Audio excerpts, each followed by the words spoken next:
Olá, Guilherme, tudo bem? Tudo bem, Matheus, gente? Tudo bem, tudo bem? Thiago? Tudo bem. Guilherme, um Aí, agora abraço. deu certo. Perfeito, agora Agora funcionou sim. muito bem.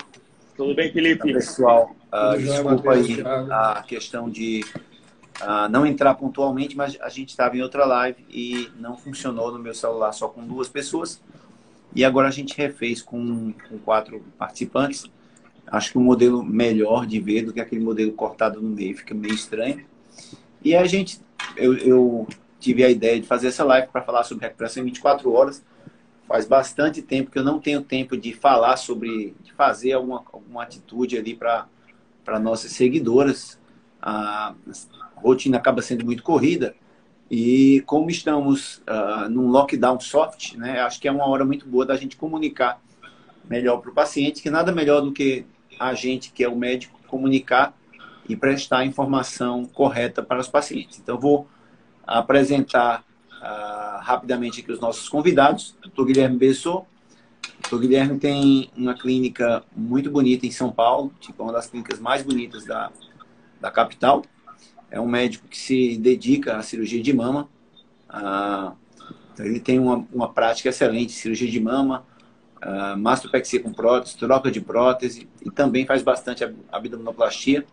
O pai dele também é cirurgião plástico, então a clínica dele é super tradicional. O pai dele é um cirurgião experiente em face, né? O Dr. Matheus Neves é um cirurgião que fez cirurgia plástica na USP, na Universidade de São Paulo.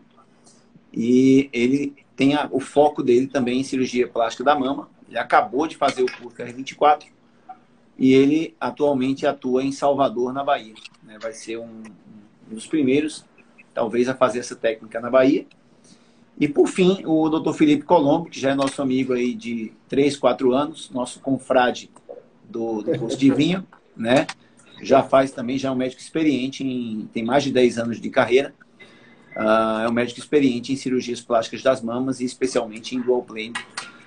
Então, Gui, você fez a nossa pauta aí do dia. Vamos começar. E aí a gente pode ir batendo papo e conversando sobre os tópicos principais. Legal. Então, pessoal, eu acho que o Thiago dispensa... Eu vou apresentar você também, né? Para quem tem seguidores. Então, deixa eu te apresentar também. O Thiago, ele é um cara que trouxe a técnica para o Brasil, que levantou a bandeira da recuperação em 24 horas. Ele condensou muito estudo, um cara que foi para fora, se especializou realmente em mama e trouxe isso para a gente de uma forma mastigada, com muita qualidade e criou esse curso que a gente fez, né? Então é um cara que tem uma experiência assim enorme. E eu fico muito feliz de estar dividindo hoje aqui essa live com vocês. Tá? Então eu vou começar, Thiago, perguntando justamente para o Thiago, para quem não sabe, atende em Balneário, né, e em Balneário Camboriú. Então é um cara que eu tenho uma honra mesmo de hoje compartilhar aqui com vocês. Então eu estava perguntando para você lá na outra que a gente abriu, como que foi isso assim, cara? Porque antigamente era muito fácil. Né? A gente fazia cirurgia de prótese de mama em meia hora, se abria um buraco na mama do paciente, colocava lá a prótese, fechava, às vezes sangrava, e estava tudo bem, e as pacientes ficavam felizes por um tempo, mas depois vinham os problemas. E onde que deu o start? Onde que você falou, cara, eu preciso fazer uma coisa diferente, preciso oferecer algo melhor para os pacientes? Então, Gui, o Dr. Tebet, o Dr. Tebet é o inventor da técnica da recuperação em 24 horas. Ele inventou a recuperação, inventou o dual plane, inventou a maioria dos materiais cirúrgicos que a gente usa hoje, o método Hi-Fi, inventou alguns tipos de prótese. Então, ele é um pesquisador, um grande pesquisador. E ele teve no Rio de Janeiro, em 2006, eu acredito, no curso integrado, né? Para quem não sabe, eu estudei no Instituto Ipitangui, no Rio. E lá, nesse dia que ele apresentou essa coisa da recuperação em 24 horas, houve muito ceticismo, né?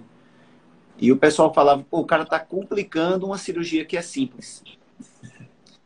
E na mesma época, saiu os estudos do FDA. O FDA é o órgão americano, vocês três sabem, que chama Food and Drug Administration. É um órgão que avalia a qualidade se uma prótese pode estar no mercado. Então, para quem está seguindo a gente aqui e não sabe, tem mais de 30 próteses, 20, 30 próteses no mercado. Só uma é aprovada no Brasil, nos Estados Unidos. Só uma das que está aqui é aprovada hoje nos Estados Unidos. Então, lá eles são muito mais rigorosos para a aprovação de produtos médico-hospitalares, né? Então, na época, saiu os estudos. Foi quando eu comecei a residência, em 2007. Eu fui estudar e vi que a taxa de reoperação era muito grande das próteses, né? Eles falavam 30% em 10 anos. Pô, muito, muito alto isso aqui. E aí eu disse, não, eu tenho que aprender uma técnica que vai baixar essa taxa de reoperação, né? E foi aí que, quando eu acabei a residência, a cirurgia de mama era a minha paixão. E aí eu fui para fora para estudar e desenvolver melhor as técnicas da cirurgia de mama, que realmente complica um pouquinho, né? Mas eu consigo fazer hoje mais rápido, sem ter complicações como tinha antes. Perfeito. Então, assim, queria agora perguntar para o Matheus, também, assim, o que você acha, assim, nos processos, o que melhorou, assim, qual que foi as melhorias que foram feitas, as mudanças, o que acrescentou, e por que essa cirurgia, que o Thiago falou, parecia que era uma coisa tão simples e a gente deu uma incrementada nela, e hoje ela não é uma cirurgia simples, eu não considero uma cirurgia simples. É uma cirurgia que ela se tornou metódica. Para mim, eu sigo uma metodologia à risca. Mas o que você acha que melhorou os processos? Como é que foi essa transição? Explica um pouquinho por que ela é diferente hoje, o que a gente faz. Certo, perfeito. Primeiro eu queria agradecer aí o convite do Thiago, do Guilherme. Eu estou lisonjeado por estar aqui com vocês. Tá? É uma honra, né, partilhar esse painel aqui com vocês. E eu acho que o Thiago falou bastante coisa em relação ao início da técnica. Eu, quando formei, acho que vocês também, a nossa história é de fazer subglandular, né? Então se faz a técnica subglandular. Acima do músculo. Exatamente, acima do músculo. E deixar claro para as seguidoras que subglandular e subfacial é praticamente a mesma coisa. A diferença vai ser um fiozinho de cabelo a mais de cobertura. Exatamente. Então, a cobertura, na verdade, é a técnica acima do músculo, né?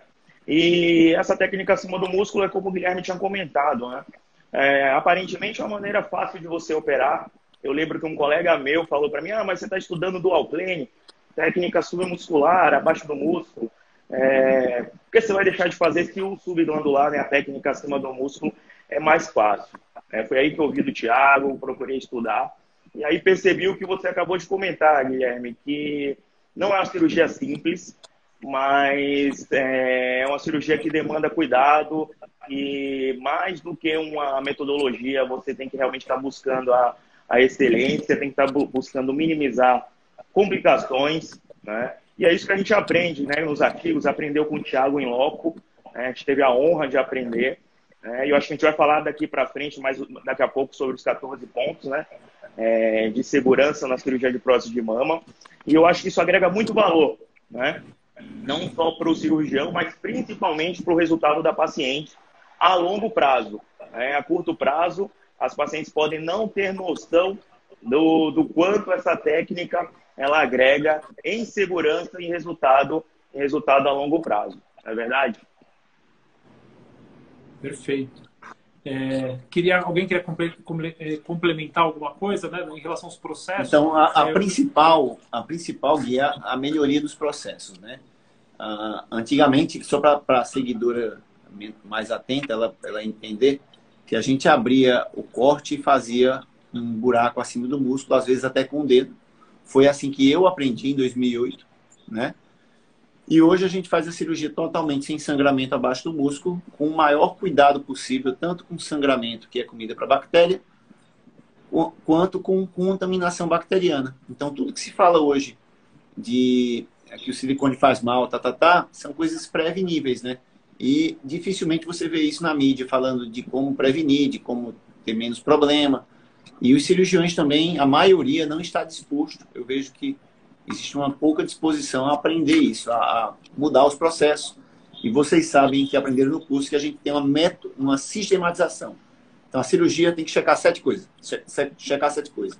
Checar 7 coisas. Checar 7 coisas. E aí, a gente, checando as coisas, a gente evita as complicações e a paciente vai ter um pós-operatório melhor e um resultado também mais longevo, né?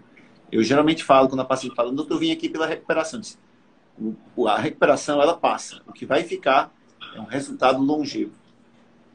Eu brinco, né? Que a recuperação acho que é a cereja do bolo, né? A recuperação é o final ali, mas para chegar no final você precisa fazer muita coisa. E se a gente consegue padronizar, é muito bom, porque você erra menos, você esquece menos das coisas. Então, se está tudo um protocolo, a nossa vida ela fica mais fácil e a cirurgia fica melhor. Né? Então, eu, pelo menos, eu sigo muito à risca tudo que foi passado, tudo que a gente estuda e toda semana a gente está estudando. Então, realmente, aqui na minha prática hoje é muito protocolado. E um exemplo, né, Gui, é que o Felipe sabe, antigamente a gente colocava a prótese e ficava testando na hora. Colocava 300, 325, 350 para ver qual ficava mais bonito.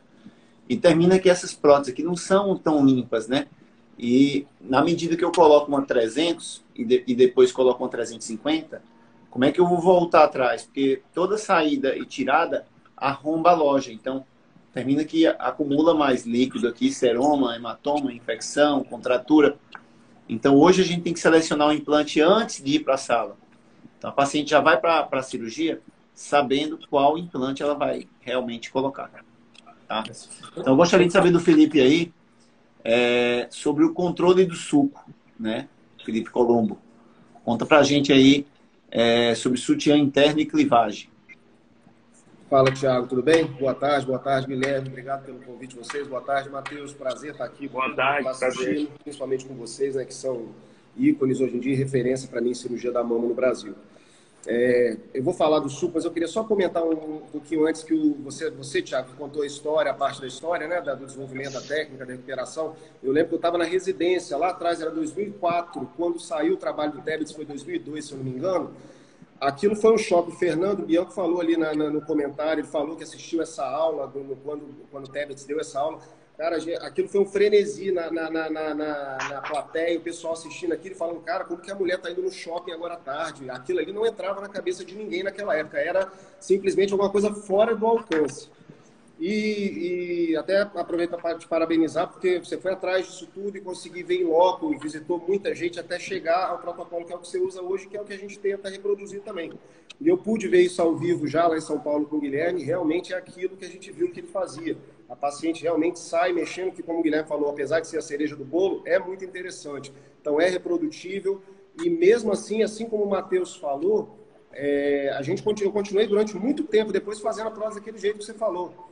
E hoje em dia, tudo que a gente tenta é alterar isso para poder dar mais estabilidade, poder dar mais segurança e mais estabilidade. Então, falando do controle do suco especificamente, hoje em dia eu utilizo o suco interno, que é uma sutura que a gente faz no suco da mama para poder estabilizar o implante e impedir que ele desça, que ele mude de posição.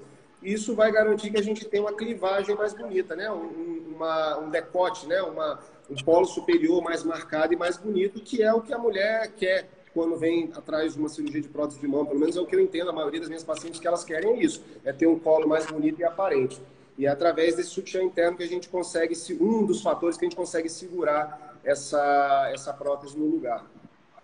Então, só para as meninas entenderem, antigamente a gente colocava a prótese e a mulher descia, ia para a praia e o peito fazia assim. Ele afinava muito a pele e não tinha controle da loja, né? Hoje, com o Grip Plane, que foi uma técnica que a gente vai falar depois, a gente consegue que as mamas fiquem juntinhas, mesmo sem sutiã. E aí você deita na praia e o peito continua juntinho. Pode acontecer de não ficar juntinho? Pode, caso o paciente tenha algum risco aqui no meio, de hemorragia, mas o ideal é que a gente deixe a mama ficar juntinha ali, mesmo com a paciente sem sutiã, tá? E aí o músculo, ele faz essa função aqui, de jogar a prótese para o meio. E o que é o sutiã interno? É alguma coisa que vai lacrar o que a gente fez antes. Então, a gente já fez tudo certinho aqui em cima. O sutiã interno, na verdade, não vai fazer nada a mais, além de estabilizar. Ele vai evitar que isso desça para cá. Deu para entender? E perca um pouco o resultado. Então, o sutiã interno, ele lacra o resultado aqui embaixo, mantendo. Isso foi uma coisa que a gente adicionou à nossa prática em meados de 2018. Eu trouxe isso aqui da Suécia e a gente tem feito cada vez mais e os cirurgiões brasileiros também. Eu acho que isso aí mudou o jogo, né, Thiago? Assim, para mim é uma coisa que hoje eu pego os resultados meus tardios, né? E eu acho que não tem demérito nenhum a gente olhar e ver onde a gente errava. A gente fazia tudo certo, né? A gente fazia tudo certo e perdia um pouco porque não existia o sutiã interno. Exato. E quando eu entrei em contato com isso e graças ao nosso grupo e tudo mais, eu falei, cara, isso aí assim, é o ouro, né? Isso é ouro, porque muda o jogo, né? Você tem um fio que é um fio diferente, ele é um fio que você tem que saber trabalhar, isso é importante frisar também, não é só ir lá e sair dando ponto, você precisa aprender a manusear, tem uma curva de aprendizado no fio, mas ele estabiliza demais, né? E você vê hoje como a cicatriz, além de estabilização da prótese, que nem o Thiago mostrou, ela ficar no lugar, você vê que a cicatriz também ela fica muito melhor posicionada e uma qualidade melhor de cicatriz. Né? Faz uma sombra no suco, né? Ela faz uma sombra no suco muito bonita. É muito ganho para os pacientes, né? E isso, para mim, mudou muito minha prática, minha rotina. Né? É impressionante. E Gui, me fala aí sobre os pontos principais da técnica. Quais são os highlights? Então, a mulher que está buscando essa técnica, quais são os highlights? Ou seja, quais são as partes fundamentais? Eu acho que assim, o número 1, né, que a gente tem que passar isso para paciente primeiro educação. Né? Essa técnica não é para todo mundo. Eu acho que a gente tem que deixar bem claro, né, Thiago? Eu acho que tem que ser para os pacientes que realmente buscam qualidade em primeiro lugar, buscam resultado de longo prazo, não quer exagero. Acho que é isso, né? Essa paciente, essa técnica não é para todo mundo. Então, a educação da paciente, e isso eu aprendi contigo, é fundamental. Né? Esse trabalho que a gente faz todo dia no Instagram, de passar para os pacientes, que é uma técnica que a gente tem que avaliar o tórax, que ela não pode ser uma prótese enorme, senão vai lesar os tecidos. Ela já chega, as pacientes elas chegam já aqui com muita informação de qualidade. Então, isso, no meu modo de ver, é um dos pontos principais. Né? Acho que é fundamental. Sem isso, a gente não consegue fazer a recuperação em 24 horas. Né? O segundo ponto que eu vejo é também o treinamento da equipe. A equipe tem que estar falando a mesma língua. A gente tem que passar esse treinamento. Hoje, se você ligar aqui na minha clínica, quiser falar com a minha copeira, ela vai saber o que é a recuperação de 24 horas, como é que a gente faz. Perfeito. Então, a gente tem reuniões aqui que a gente passa para toda a equipe. A gente passa como são os fundamentos, para que serve, por que a gente faz daquele jeito. Então, todo mundo aqui está envolvido. A minha enfermeira, ela já sabe como explicar para os pacientes, as meninas da recepção. Então, o time tem que estar envolvido no processo. Né? O terceiro ponto, eu acho que é fundamental, highlight, esse é muito, muito importante, acho que é a escolha do implante. Né? Esse é realmente acho, algo muito importante. Né? Então, antes era o achismo. Né? Eu acho que o teu vai ficar bom 300 a 375. Né? Põe a prótese por dentro do sutiã e olha no espelho, vê se você gosta. E eu falo para vocês, eu já fiz assim, né? E eu vejo que não é assim. Né? Hoje, cientificamente é comprovado que não é assim. Né? Não é assim. Né? E a gente está baseado muito em ciência, né, Thiago? Muito em artigo, muito no que deu certo. Né? Então, hoje a gente precisa realmente tirar medidas, a gente vai tirar algumas medidas da sua mama, vamos ver a tua musculatura, a inserção do músculo, quanto cabe, se cabe, né? Daí a projeção. Então, são baseados em medidas que a gente vai escolher a tua prótese. E é que nem você falou, a gente vai levar para o centro cirúrgico uma prótese. Né? A gente não vai levar 3, 4, 5 pares de prótese para escolher na hora o que fica melhor. Não, então já na verdade, a gente vai levar 3 próteses, mas uma para uma mama, uma para outra mama e uma de reserva. E uma de reserva. Caso tenha algum problema, é uma reserva, mas não é. Então é um par mais uma reserva. Mais uma reserva. Né? Então a escolha da prótese, para mim, é um ponto muito alto.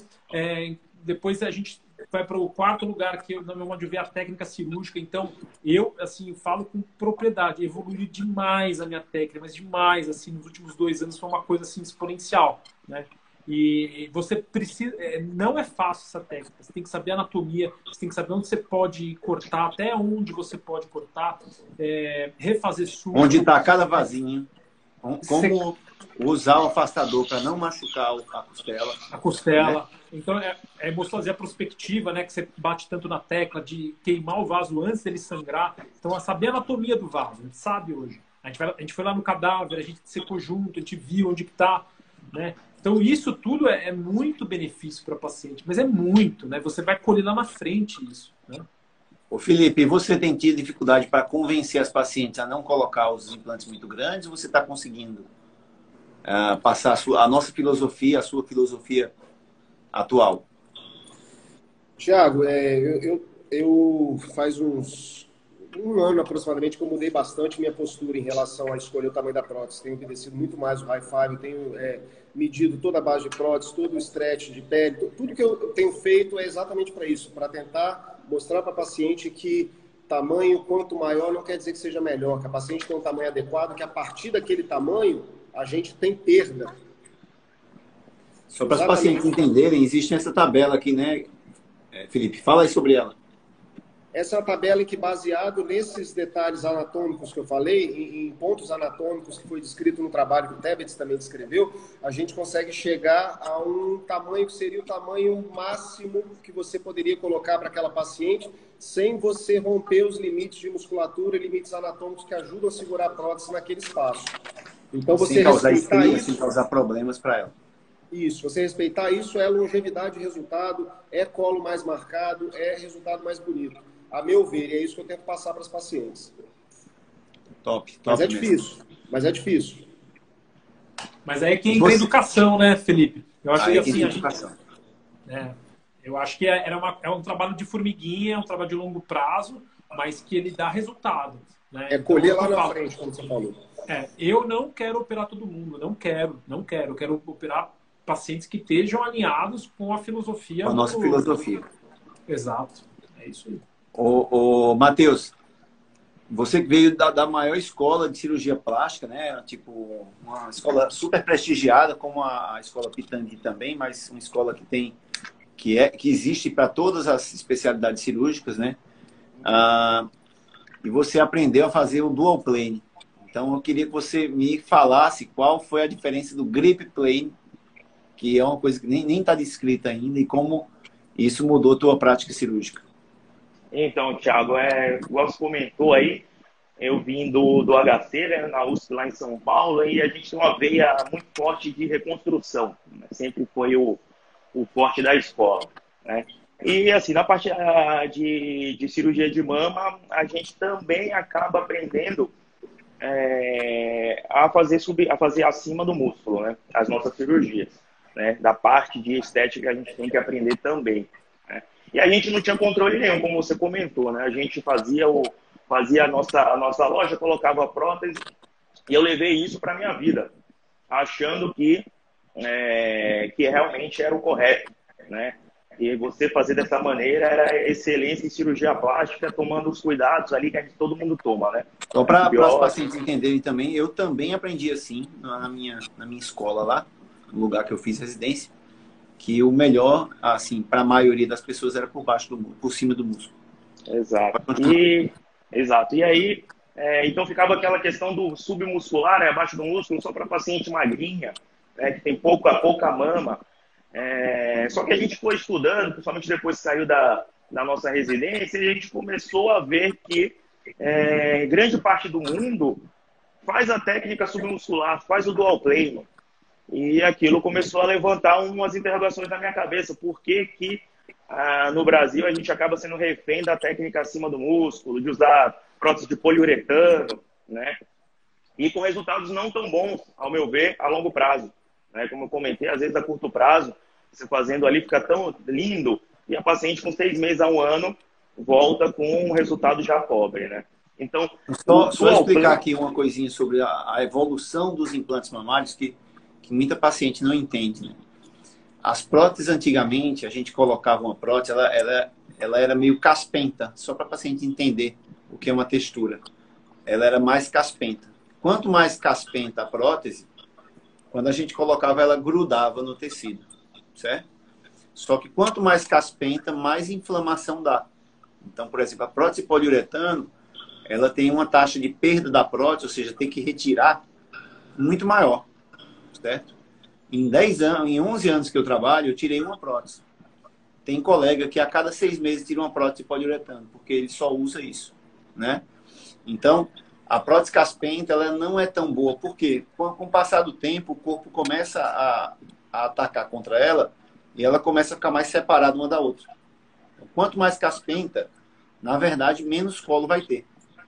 E quanto mais lisinha, quanto menos textura, mais colo ela vai ter. Só que menos o corpo agarra. Então é uma briga, um jogo de gato e rato. A gente tem que usar uma prótese que tenha um pouquinho seja um pouquinho caspenta, mas a gente também tem que usar o músculo para agarrar a prótese, tá? E oferecer a clivagem. Então, o que eu tenho visto é que a prótese com microtextura, seja ela de qualquer fabricante, a prótese microtextura, ela oferece um decote ótimo, ela não se afasta com o tempo e ela permanece no lugar dando um resultado mais estável. Só para encerrar ali o raciocínio. Aí só faltou o grip plane. Exato. Então, o que acontece? Acho que a grande sacada foi justamente você usar o dual plane, tem gente perguntando aí na nossa live, né? Que é o quê? Parte da musculatura, né? Ela vai cobrir a prótese. E a gente faz um dual plane que a gente chama customizado, então a gente consegue garantir, de certa maneira, como é que você quer que a prótese se comporte. E aí, com o dual plane, a gente conseguiu o quê? Uma estabilidade, com um grip plane mais ainda, né? Que o Thiago ainda não publicou, né? Está desenvolvendo aí esse artigo. A gente consegue dar uma estabilidade na lateral do implante, trazendo ele mais para o meio. Então, essa junção de coisas, o dual plane, no nosso caso, o grip plane, o sutiã interno, consegue garantir uma estabilidade para o nosso implante, para a nossa prótese, que as técnicas acima do músculo não conseguem. Então, acho que isso é mudança de jogo, isso joga a prática do cirurgião daqui lá para cima, na minha humilde opinião. Eu vou só fazer um comentário aqui. Cara, antes de conhecer o grip plane e tal, né? E daí eu vi, às vezes, trocava uma ideia, o Thiago mostrava um caso dele. Um pouquinho, Gui. A pessoa perguntou aqui por que eu tive que tirar a prótese de uma paciente. Então, eu tenho 2.400 próteses colocadas. A taxa de infecção, Melissa, né? A taxa de infecção para uma técnica normal é 1 para 100. Ou seja, a cada 100 pacientes operadas, eu teria que retirar uma. Então, seriam 3 por ano, seriam umas 24 que eu teria que ter retirado. Eu tive uma galactocele em uma paciente que juntou leite ao redor da mama e infectou essa prótese, tive que retirar. Depois de 3 meses, a gente lavou e recolocou uma nova prótese e a paciente ficou bem, ela está bem até hoje, mora aqui. Inclusive, ela mora aqui na frente da clínica, bem perto. E só para concluir, e daí conversando com o Thiago e tal, e vamos ver um caso aqui e tal, né? Daí vi e falei, caramba, essa mama tá juntinha, né? Bem juntinha assim. E daí perguntei o tamanho da prótese, a prótese pequena. Eu falei, caramba, como é que consegue deixar a mama junta com a prótese menor, né? E esse que eu acho que é o game changing do negócio, é você saber trabalhar a musculatura a teu favor. Você não precisa de prótese grande, você precisa de prótese bem colocada, utilizando o músculo a teu favor para onde você quer empurrar essa prótese, né? E junto com embaixo dando suporte, lateral dando suporte e o músculo agarrando por cima. Então, acho que é isso que é a grande assim, evolução da cirurgia, né? Bem interessante. Com certeza. E agora eu quero saber de vocês sobre material cirúrgico, né? As pacientes querem muito saber sobre preço. Mas é uma coisa que eu quero que vocês expliquem. Por exemplo, antigamente a gente fazia cirurgia com o dedo, colocava a prótese empurrando com o dedo e fechava com fio de nylon, que é o fio que o hospital dá. E aí cada um vai explicar uma coisa. Eu queria que o Gui falasse sobre o fio farpado, o Matheus sobre o funil e o Felipe Colombo sobre a pinça Tebet e fotóforo. Então, o que é que muda efetivamente numa cirurgia para a paciente em si? Muitas Por que são tão pacientes... importantes? Qual a importância do fio farpado, por exemplo? Então, muitas pacientes, quando vêm para consulta, ou mesmo no Instagram, querendo saber, a maioria, tem muita gente que quer saber só de preço, mas quanto que custa e tudo mais.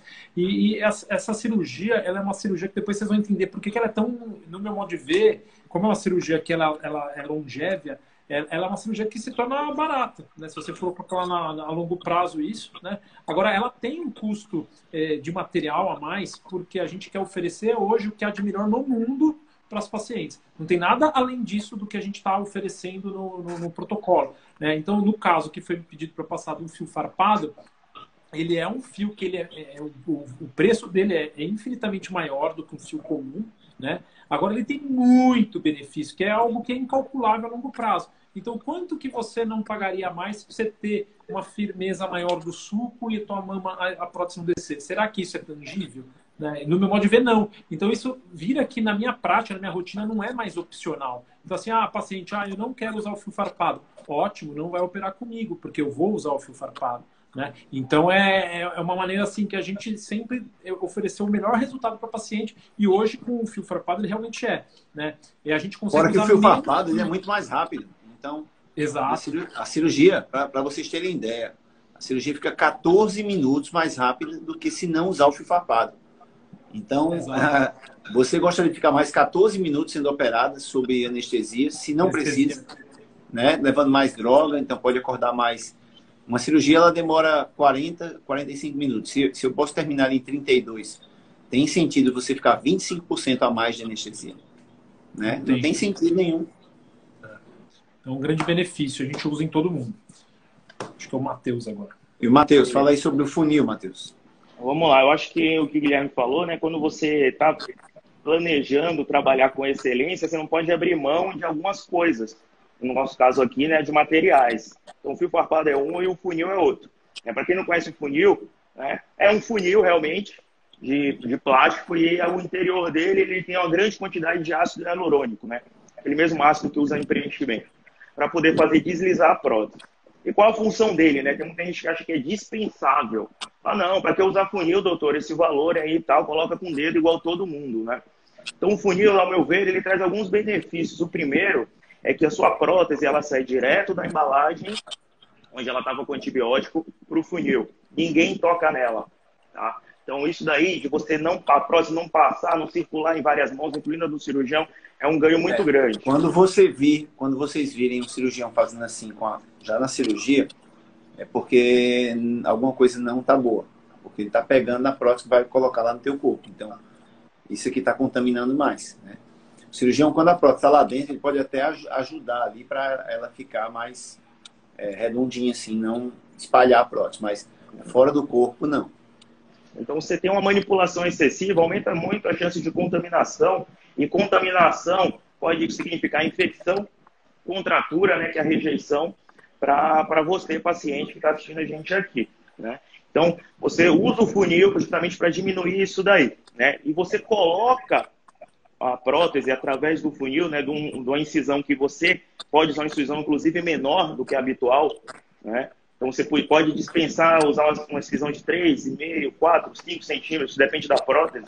Mas o funil ajuda você não precisar de incisões grandes, traumatiza menos a pele, né? E tem um fator importantíssimo também. Como a gente está falando de estruturas anatômicas que a gente preserva para poder garantir uma estruturação da sua prótese, se eu coloco sem o funil, eu posso simplesmente, nessa colocação com o dedo, forçar a prótese contra essas estruturas e perder a sua cirurgia. Destruir todo o trabalho, exatamente, todo o trabalho que a gente teve de dissecção. E fora que a prótese pode fragilizar ela, né? Você está colocando ali a força... Quebrar o gel, né? Quebrar o gel. O gel fica quebrado, significa que você vai colocar, aí depois vai aparecer rompida lá no... Nem está rompida, mas o gel está todo quebrado.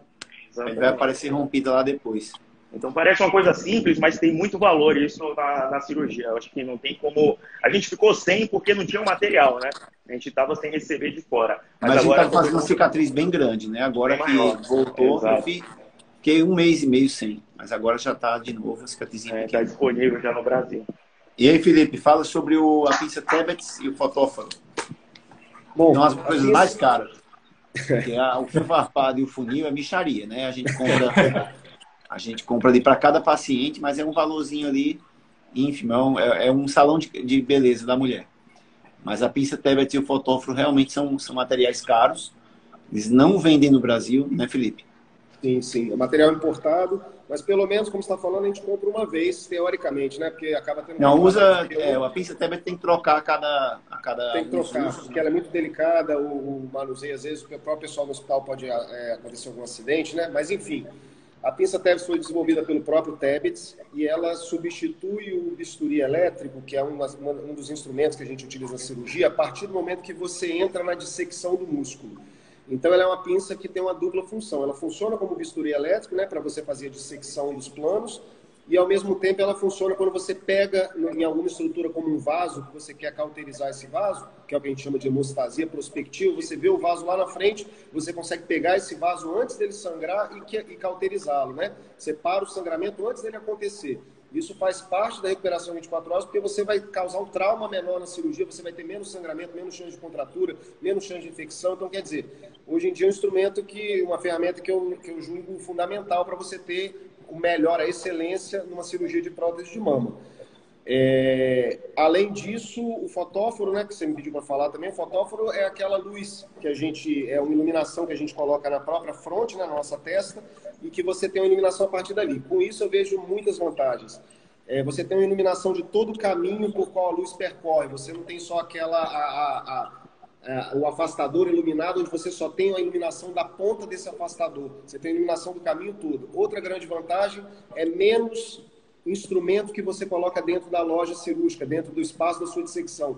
Então, quer dizer, menos coisa para infectar a sua cirurgia. Você não tem que ficar botando afastador, você não tem toda hora afastador iluminado, que você não sabe como é que foi esterilizado, você não precisa ficar botando a mão na manopla cirúrgica e depois botar a mão na paciente. Então, quer dizer, você manipula menos a paciente porque você tem uma iluminação própria, você consegue enxergar onde você vê qual a iluminação que está saindo da sua própria E a luz tem bem mais qualidade, né? E luz de mais qualidade, direta onde você quer. O próximo tópico é sobre os 14 pontos, né? Então, a gente geralmente fala que não são só 14, né?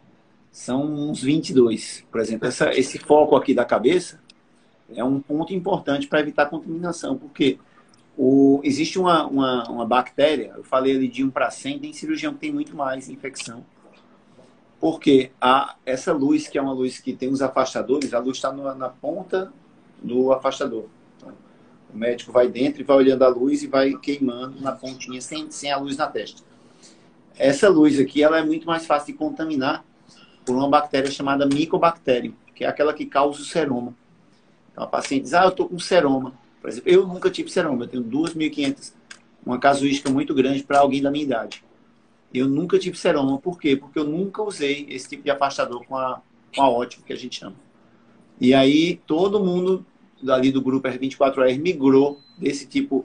Alguns não usavam, mas muitos migraram para essa ótica na cabeça, que eu acho fundamental. Ela realmente é cara, mas vale muito a pena. Fora campos descartáveis e outras várias coisas que a gente usa para evitar contaminação. Então, eu queria que cada um aqui, eu vou começar, a gente fala dos 14 pontos, cada um vai falando aqui, vai girando. Então, o primeiro dos pontos é no começo da cirurgia, um pouco antes, né, a paciente está anestesiando, já faz um antibiótico na veia. Esse antibiótico a gente chama de profilático. Vamos dizer que ela esteja com uma infecçãozinha na garganta começando, ou urinária. Esse antibiótico vai prevenir que não tenha nada na cirurgia, que nenhuma bactéria dessa da garganta vá para a cirurgia. Então a gente chama de fazer uma antibiótico profilaxia antes da cirurgia começar. Segundo ponto, Guilherme. A gente evita hoje ao máximo as incisões pela areola, né? Então, hoje, assim, a gente não faz mais incisão pela areola, tá? Ou pela axila também, né? Ou pela axila, eu já fiz, mas isso eu abandonei faz tempo, porque a incisão por esses locais, você aumenta a chance de contaminação, né? Porque você pode levar bactérias, né, que estão na mama, às vezes mesmo na pele, é mais fácil, porque você vai ter que passar por todo o tecido e daí vai chegar lá na prótese, então pode haver uma contaminação. Quando você incisa por baixo, pelo sulco mamário, você praticamente não toca no tecido mamário. Então é muito menos chance de contaminação. Então esse é um ponto que é fundamental para a gente. Ponto número 2. Matheus, ponto número 3. Então, um ponto importante também que a gente até já comentou aqui é justamente o plano, né? Onde você coloca a prótese. Então, a gente coloca no plano que a gente já comentou aqui, que é o dual play, que é o plano parcialmente aqui abaixo do músculo, tá? Onde você tem um ganho de diminuir, além desse controle que a gente falou da prótese, você diminuir, por exemplo, a contratura, né? A rejeição da prótese. Então, é um plano que não é negociável, né? Você trocar isso daí. Só para o paciente entender, o dual plane, né? Porque ele é um ponto para evitar contaminação. A mama da paciente está aqui na frente, a mama está aqui na frente, e aí a mama, ela é uma esponja para bactéria, porque ela produz leite, né? Então, se o músculo fica entre a prótese e a glândula, ela evita que as bactérias da glândula passem para a prótese, né? No subglandular, é o contrário. A prótese está direto em contato com a glândula, e isso não é bom. Por isso que colocar abaixo do músculo é um dos pontos de controle de infecção. Então, Felipe, número 4. Bom, usar o protetor de mamilo, né, o da areola, que você evita, é um dos pontos que pode ter contaminação por ser o orifício externo de saída dos ductos galactíferos. Então, ali pode ter bactérias, é um tecido mais propenso à infecção. Então, a gente protege isso, pode ser através de um tegaderme, através de qualquer proteção que a gente tenha estéreo dentro do campo cirúrgico, para poder evitar o contato desse mamilo e areola com a mão do cirurgião ou com o material cirúrgico. Então, seria chamado nipple shield. Nipple shield é um tegaderme que a gente coloca aqui para evitar, porque quando a gente aperta o bico, às vezes é até um pouquinho de leite, uma sujeirinha. Então, esse nipple shield é um escudinho para não sair, né, Felipe? A gente usa... Isso aí. Então, comigo, o número 5, né? Volta para mim. Número 5 é a gente fazer a cirurgia sem sangramento. Então, a cirurgia traumática, então a gente usa aquela pinça Tebbets. Nem sei se eu tenho aqui, tem sim. A pinça Tebbets é isso aqui.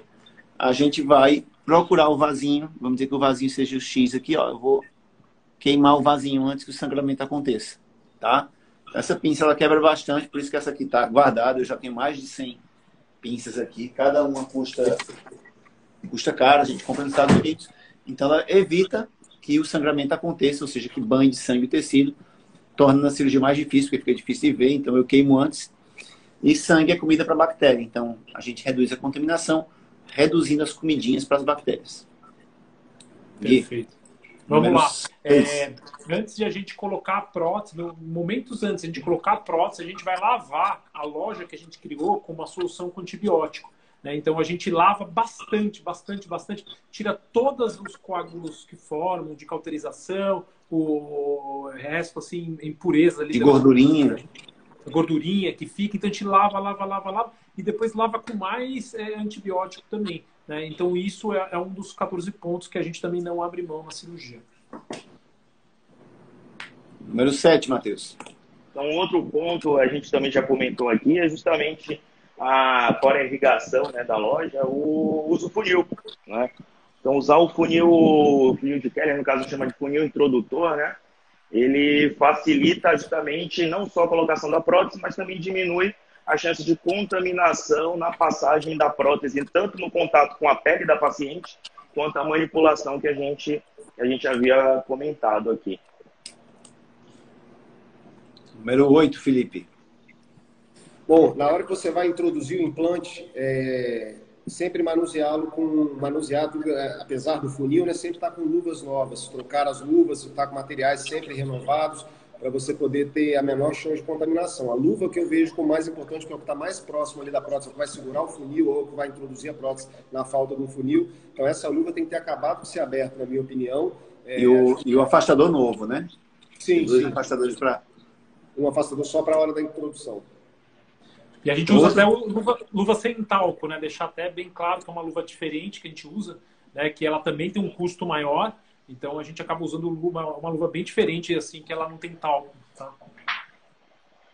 Então, o 9º ponto seria não cortar o tecido mamário.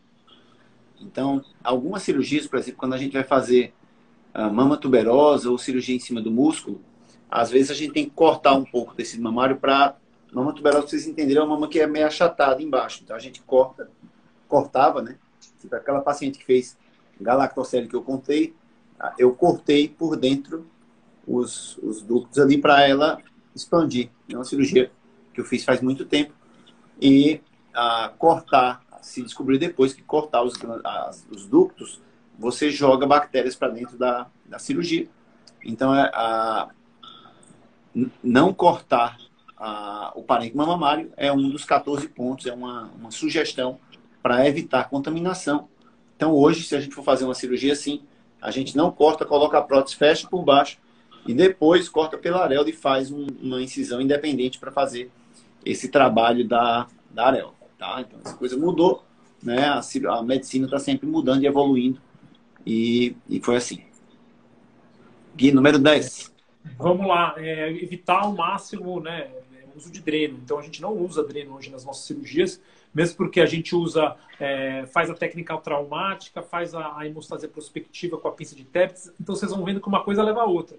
Então, graças a todo esse mecanismo de evitar contaminação, de evitar sangramento, a gente não usa dreno nas nossas cirurgias. Número 11, doutor Matheus. O número 11 seria a gente minimizar o tempo que o implante fica fora da embalagem nesse trajeto até o corpo da paciente. Então, quanto menor o tempo do implante, da hora que você abre a embalagem e coloca na paciente, menor a contaminação. É um hábito, assim, que eu considero normal da maioria dos cirurgiões plásticos. Você abre a prótese, coloca o antibiótico e deixa a prótese aberta lá na embalagem. Então, assim, é um dos 14 pontos a gente minimizar esse tempo, né? Então, a prótese sai direto da embalagem já para o funil, do funil para a mama da paciente, né? Então, isso é um dos 14 pontos fundamental. Parece coisa boba, mas tem importância a longo prazo. E aí, doutor Felipe, número 12. Evitar o uso de sizers, né, de provadores. Como você falou, houve uma época em que a gente colocava, eu já usei, né, eu tenho mais de 10 anos de cirurgia plástica, eu trabalho muito com reconstrução de mama, então é muito comum na reconstrução de mama você ter um pouco de dificuldade em achar uma simetria entre volumes. Para a cirurgia de plástica estética de mama, eu sempre tento evitar o uso de sizes, de moldes, né, que você vai colocar, retirar, você disseca mais a loja, você está colocando um produto que foi reesterilizado, que você não tem tanto controle da infecção, então seria evitar isso aí.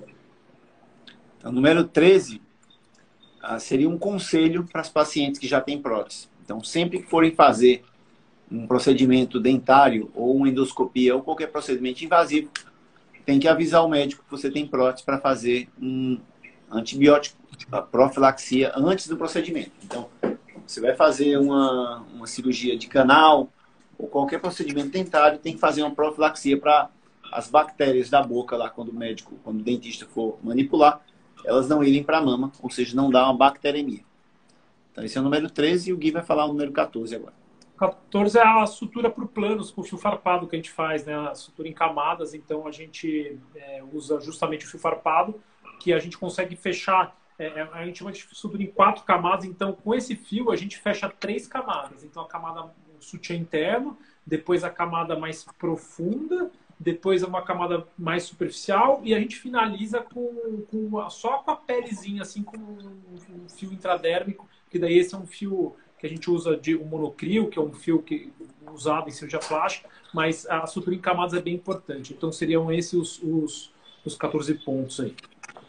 E aí eu vou encerrar com a questão de valores e preço, né? Muita paciente, ela procura, ela está ali, aí ela, vamos dizer, ela está procurando sobre prótese mamária e vê essas técnicas e diz, eu quero fazer.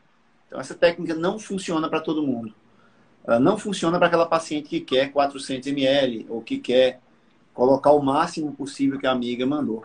Ela é uma técnica que a paciente precisa ser reorientada, né? Eu quero que a mama fique juntinha, mas que ela não passe aqui da linha da axila.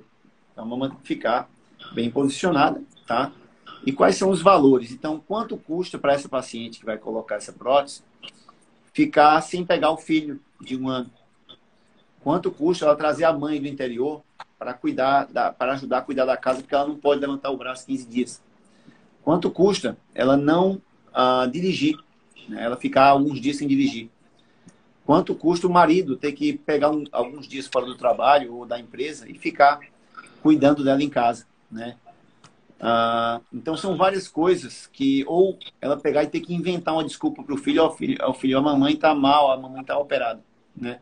Quando as nossas pacientes elas saem no mesmo dia já pega o bebê de colo nos braços, né? E uma coisa que mudou muito, vocês sabem, que é o seguinte: antigamente eu via muito professores meus fazer isso. A paciente tinha qualquer probleminha, ele colocava a culpa na paciente, tá? Então, a cereja do bolo da nossa técnica, depois que tudo foi feito, é inevitável que ela levante o braço após a cirurgia. Então, levar o braço vai reduzir o desconforto dela, tá? Então, é a cereja do bolo da recuperação, ok? Gui?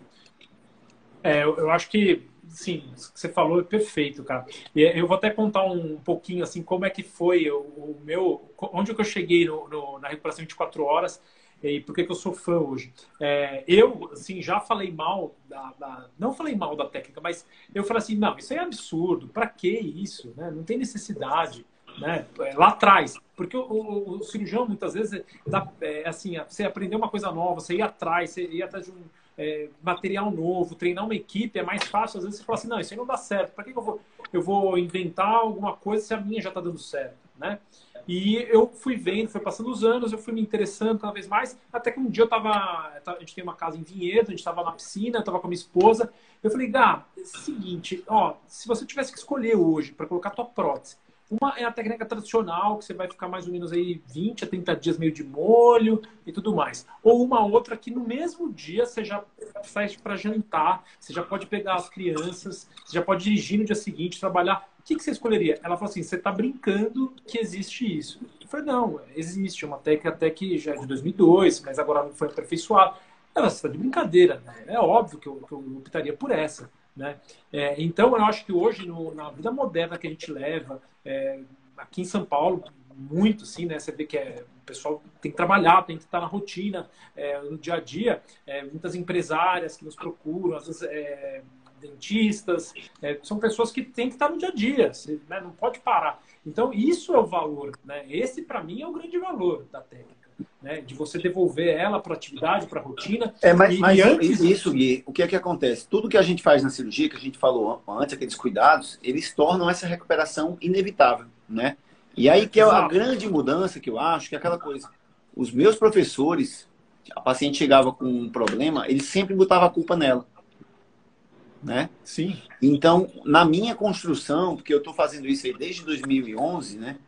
Então, eu comecei ali a fazer dual plane, eu não colocava a paciente para levantar o braço. Eu comecei a fazer ali, fui até 2006, que eu tive uma curva aí que eu decolei ali, aí que eu comecei a deixar, mas eu nunca coloquei culpa em paciente, né? A culpa não é da paciente. Então, eu sempre fui olhar por onde é que eu poderia melhorar aqui. Eu vou visitar um médico lá na Austrália, vou trazer tal método aqui que vai deixar esse resultado melhor. Então, os médicos mais antigos, eles têm muita essa coisa de colocar a culpa na paciente. Até que a cicatriz abriu, o que aconteceu. Então, por que não usar um fio farpado, que a cicatriz não abre mais, né? Então, isso aí, para mim, foi a grande mudança de mindset. Parar de colocar a culpa na paciente e olhar para o umbigo. Pô, onde é que eu posso melhorar aqui para não acontecer mais? Entendeu? E a gente não falou, mas o protocolo anestésico também, né, Thiago? Foi um negócio assim que mudou muito. Assim, a anestesia, assim, ressaca, ela é um negócio fantástico. Isso é também um dos tripés ali que ajuda, né? Então acrescenta muito valor à cirurgia, né? Um protocolo bem definido. Com certeza. E aí eu quero saber de vocês aí, por que, se vocês ainda fazem o método tradicional, Felipe, você faz ainda o método tradicional? Tiago, eu ainda estou implementando, na verdade. Você sabe que eu estou com um projeto de um consultório novo, já está em andamento já. Então, eu estou implementando o processo. Eu pretendo alterar completamente toda a equipe, tudo isso, para poder implementar e começar a fazer somente isso, lógico, dentro do possível, e das pacientes que sejam as boas candidatas e que queiram essa recuperação em 24 horas. Porque, realmente, se a paciente está disposta a isso, ela aceita todos os fatores que a gente coloca, que a gente explica o porquê, não tem por que fazer de outra maneira. Doutor Matheus, eu estou vendo muitas meninas aí perguntando sobre reconstrução de mama. A reconstrução de mama é pós-câncer, né? Não vai muito com o escopo dessa cirurgia. A gente está falando de cirurgia estética, de só colocar a prótese. Então, reconstrução é uma cirurgia à parte, né? A paciente teve câncer, tem que reconstruir, e aí leva radioterapia, é uma cirurgia um pouco mais complicada. E aí eu sugiro para vocês perguntarem que converse com o cirurgião de vocês. Tá? Então, Matheus, conta aí, você tem feito o método tradicional ou tem feito só o novo método? Você tem feito dual plane normal, dual plane grip plane? Como é que você está? Como é que é a sua prática hoje? Beleza. Eu acho assim que é uma coisa, algo que não dá para voltar atrás, né? Quando você descobre, eu falei isso com uma paciente outro dia, né? Quando você descobre algo que é melhor, então você não consegue oferecer algo que não aquilo, né? Então, na minha prática hoje, eu comecei fazendo, antes de conhecer o Thiago, eu já comecei fazendo dual plane, porque eu achava que realmente era uma coisa melhor.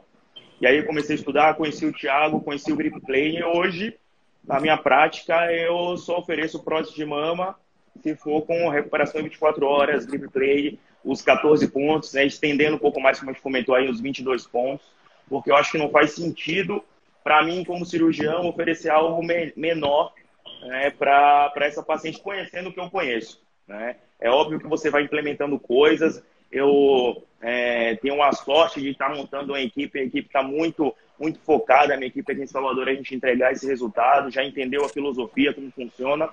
Então, a gente não tem como voltar atrás.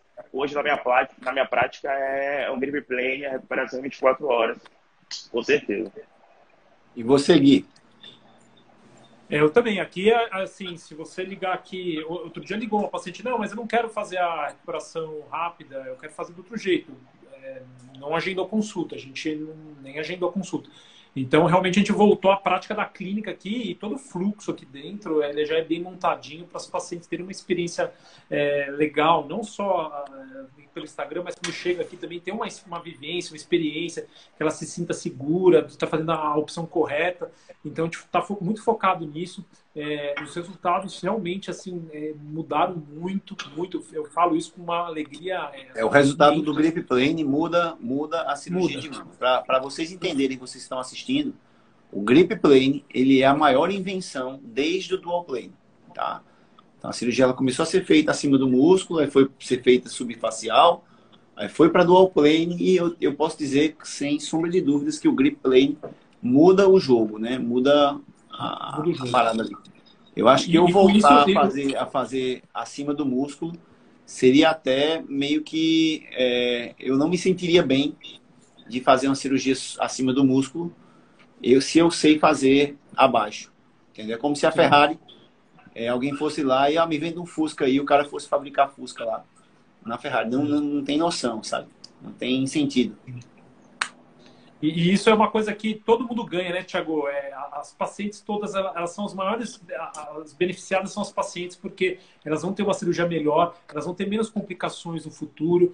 Então, realmente é muito ganho para as pacientes. É por isso que a gente bate tanto na tecla, quer passar isso para as pacientes, porque faz uma diferença enorme no resultado de longo prazo. E a equipe é muito importante, porque assim, eu tenho que controlar as pacientes, eu tenho que ligar na mesma noite, ou alguém da minha equipe. Então a gente tem que ver como é que está indo a experiência da paciente. Então faz parte, tem que ser uma cirurgia de alto padrão, né? Uma cirurgia de excelência realmente. Então o cirurgião tem que estar comprometido desde o material adequado, até o centro cirúrgico adequado, o anestesista adequado, equipe de pós-operatório, e educar a paciente. Se algum desses aspectos não está alinhado, a cirurgia não vai dar certo. Então, a gente vê aí no Brasil, tem muito cirurgião oferecendo a chamada Fast Track Recovery, ou recuperação rápida, sem estar comprometido com o termo 24 horas.